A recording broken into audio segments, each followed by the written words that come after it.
Good morning. Morning. Morning. Morning.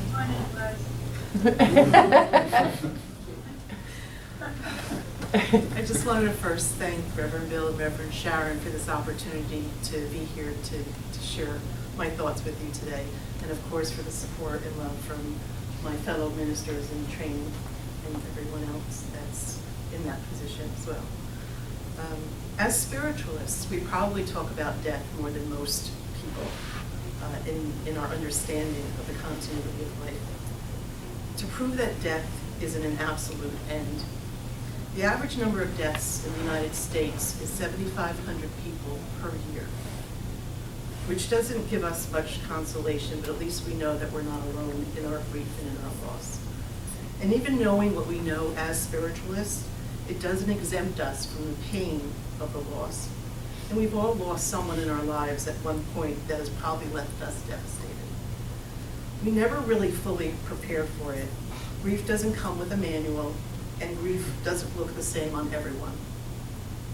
There are no words I can offer to someone who has lost a loved one tragically or brutally, an infant or a child.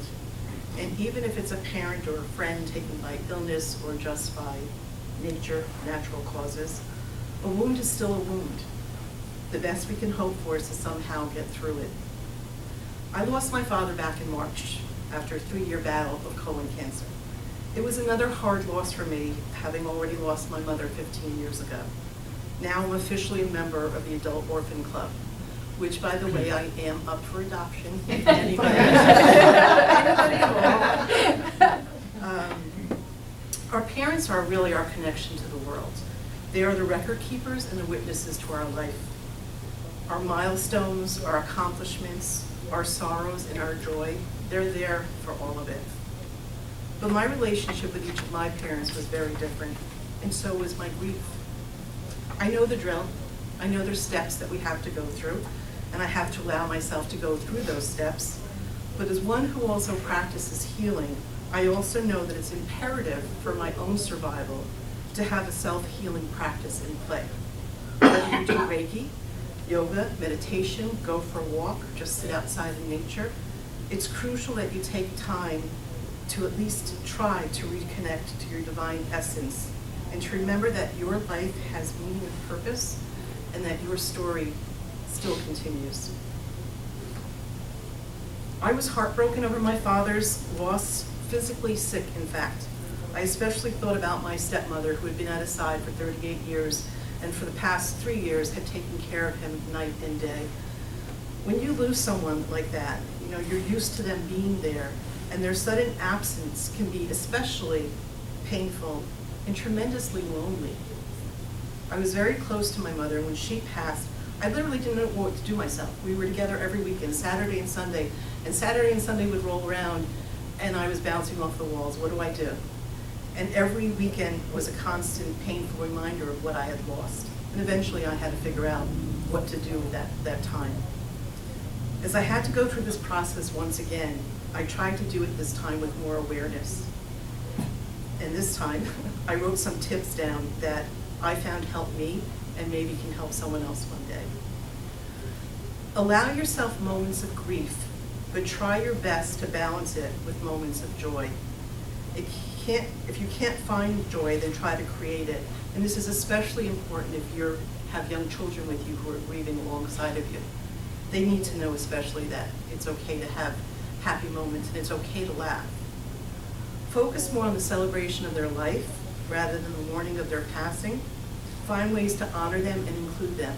Keep going to the favorite restaurants you went to together. Keep doing whatever it was those traditions were that you had together, and know that they'll be there too. Talk to someone if you need to.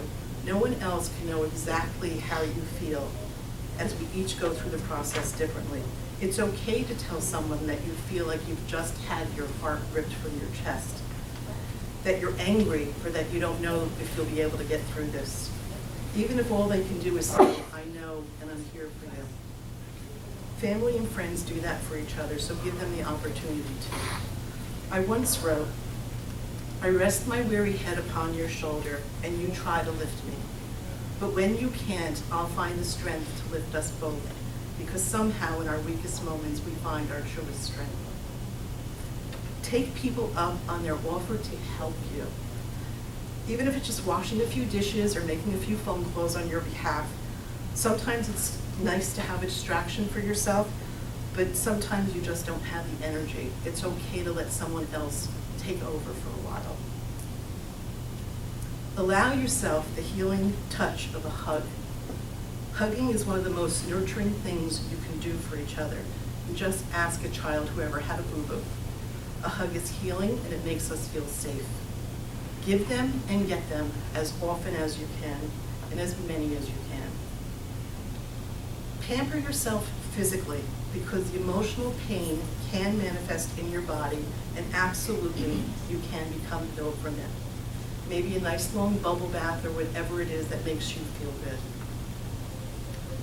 Don't let anyone else tell you there's a specific timeline to your grief.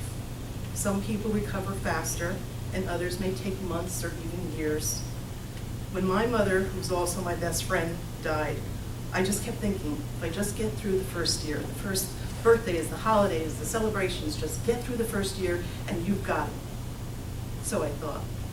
The second year, I realized that the first year I went through it entirely numb, and that's when it hit me, and that's probably when my grieving process really started. But allow yourself whatever that is for you. Be gentle with yourself. Give yourself permission to grieve on your own terms with the understanding that eventually you will be okay. Know that you can recover, and it's okay to do so. Our loved ones want us to be happy, and they wouldn't want us to be in pain any more than we would want them to be. It's okay to miss them, but I think the best way to honor them is to go on to have a fulfilling life. Let go of the guilt and the what-ifs. None of that matters now. Nothing you say or do will change the fact that they're gone. Blame isn't important, and forgiveness could help set that burden free. Forgive them for leaving, and forgive yourself for whatever way you thought you failed them. Allow yourself the grief, but also the relief in knowing that they no longer suffer from whatever it was that took them, and even the release from no longer having to be a caregiver, even though you would have gladly done it for 100 more years.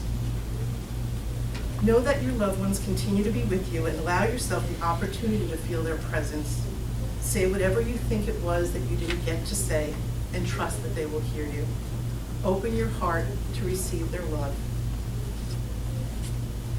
When my mother died, I was at her side, holding her hand, stroking her hair, telling her it was okay to go, and that we would be okay. I was there to express my love and witness her last breath.